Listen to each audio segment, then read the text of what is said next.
Where your treasure is, there will your heart be also. God has given us unlimited treasures in His Word.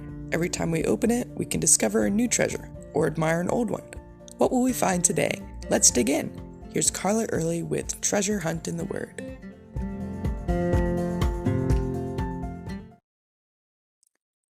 Yesterday we talked about the holy place, where God tore the curtain between there and the Holy of Holies in two when Jesus died. This opened direct communication between God and man, not through a human priest, but through Jesus. In the replica of the tabernacle, we couldn't go in the Holy of Holies. But the back end of the tent was open so that we could see the copy of the Ark of the Covenant, a golden box, with one side removed so we could see what was inside.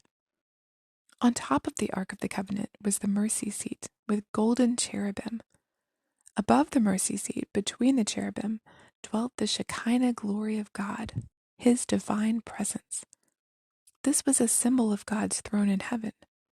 And remember, this whole tabernacle was a replica of God's sanctuary in heaven. Inside the ark, we could see the Torah, which was to be read aloud to the congregation every 7 years, a pot of manna that the Lord had fed His people with in the wilderness, Aaron's rod that had made bud to show that He picked Aaron for the high priest, and the tablets of stone inscribed with the 10 Commandments, the basis of the covenant God made with Israel. This covenant is what the people broke and had to bring sacrifices for. But above the law was the mercy seat.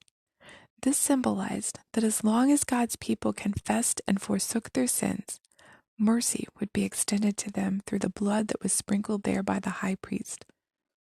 This blood represents the blood Jesus shed to bring all people forgiveness and cleansing.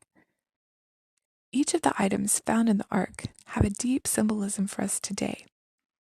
The 10 Commandments in the ark were written on stone, but both Jeremiah and Ezekiel prophesied that God would put His law in the hearts of His people. The book of Hebrews quotes these Old Testament verses and shows that's exactly what the Lord does with us. Isn't that beautiful?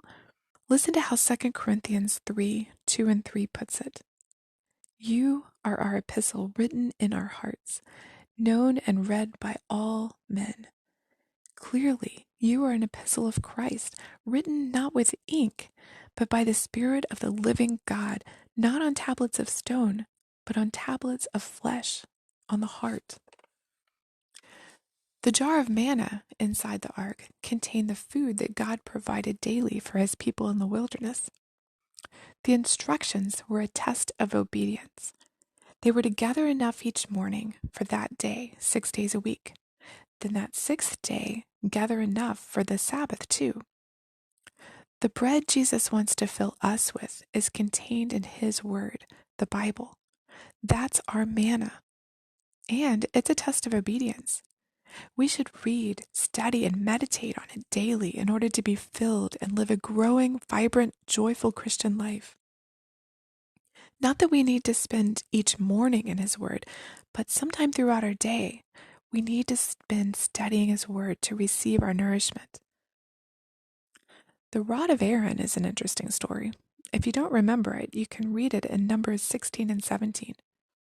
The people of Israel were questioning Moses and Aaron's authority over them. The Lord killed over 14,000 of them in a plague, and then had a representative of each tribe to contribute their rod with their tribe's name. Aaron's rod, labeled Levi, budded and blossomed and even yielded almonds. They kept this rod as a reminder not to rebel against God's authority. The story of Aaron's rod can teach us a lesson in submission as well. Only through a miracle could a stick produce fruit, and only in submission to God's will in our lives will He grow fruit in us. So as children of God, we receive His mercy. He writes His law on our hearts. He feeds us with His word, and He will grow fruit in us as we submit to Him. All that symbolism in a box in a tent in the desert.